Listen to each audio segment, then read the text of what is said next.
The stadium was buzzing. Not the polite hum of a tennis crowd awaiting a serve, but the electric roar of thousands of voices, the thunderous applause, the deafening chants of Laban, Alex. That had become the soundtrack of her journey across North America. Alex Eala had arrived in Cincinnati, and the Filipino community had come out in full force. Just days earlier, Toronto had fallen silent when Eala walked off the court after her defeat to Belinda Bencic. The heart of the National Bank Open had stopped beating. The flags were folded. The chants fell silent. The tournament had lost its soul. Even the concession stands that had been selling Filipino favorites like chicken adobo and lumpia had fallen quiet. But now, Cincinnati was ready to welcome her back. The Lindner Family Tennis Center had seen its share of champions, Sabalenka, Rybakina, Goff, Pegula. But this was different.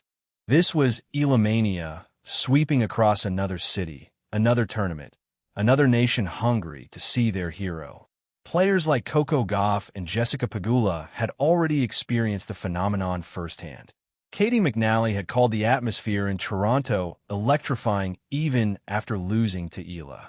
Even Belinda Bencic, who had beaten Eala, thanked the Filipino crowd for making it very nice to play in front of you all. What does this reception mean for Eala? What does it say about the phenomenon she has become? And why is the Cincinnati crowd already going crazy for a player who hasn't even stepped onto the match court yet?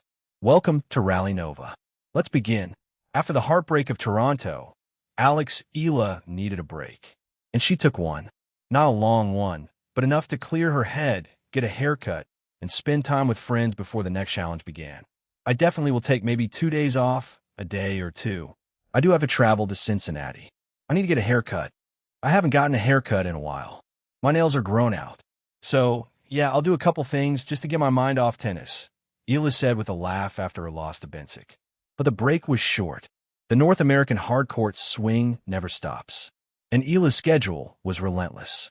After winning her first WTA title in Washington, reaching the fourth round of the Canadian Open and climbing to a career-high world number 20, she was now heading to the Cincinnati Open, a WTA 1000 tournament that would serve as her final warm-up before the U.S. Open.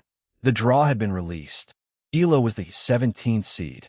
This marked the third time in her last 4 tournaments that she had earned a seeding dating back to Wimbledon, where she had become the first Filipino to be seeded at a Grand Slam. The seeding meant a first-round bye, giving her extra time to rest and recover after a grueling 2-week stretch. I'm healthy, which is something I'm super grateful for. It's something that's obviously on the top of my priority all the time. So, yeah, I'm counting my blessings.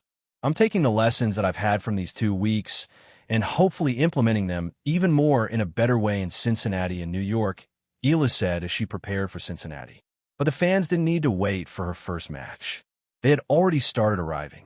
Even before Eala stepped onto the court, the Cincinnati Open was already experiencing the Eala effect. The practice sessions became events in themselves.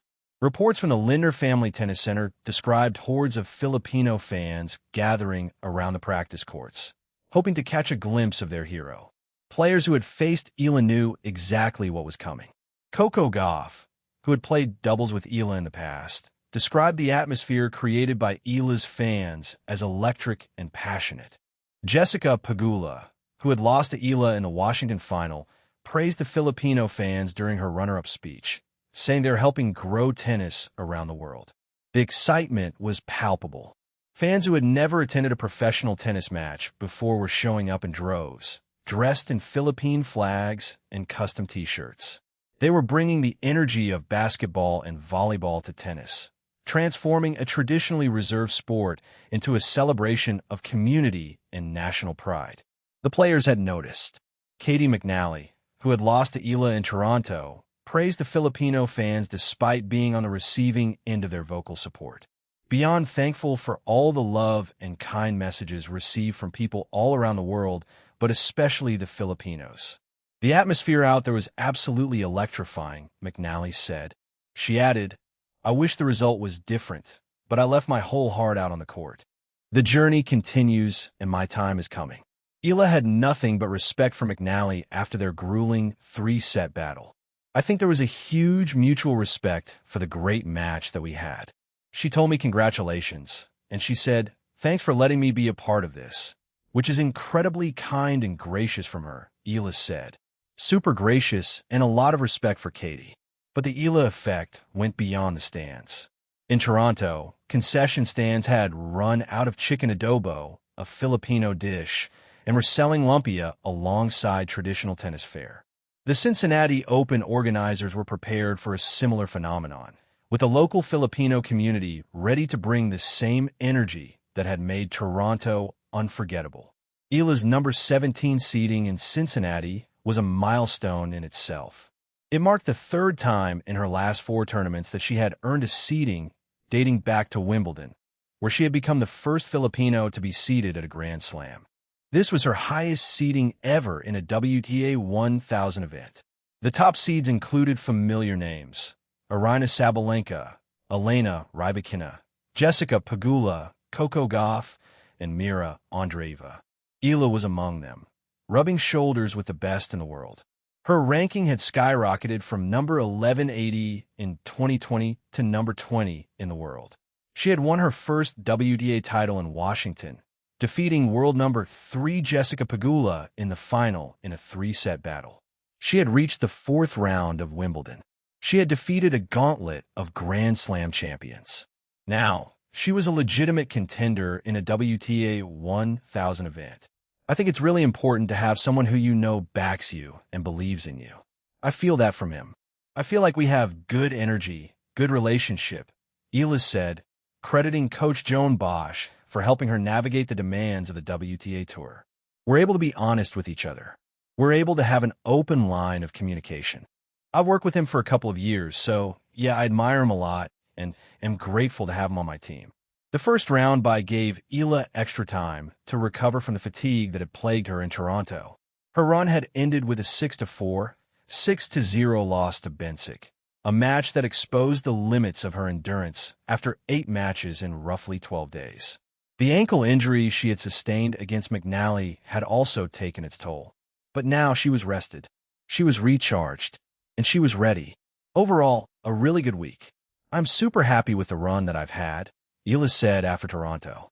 I'm going to try to recover and come back out hot. What makes Alex Eala so special isn't just her tennis. It's the community that follows her around the world. The Filipino diaspora is unlike any other in tennis.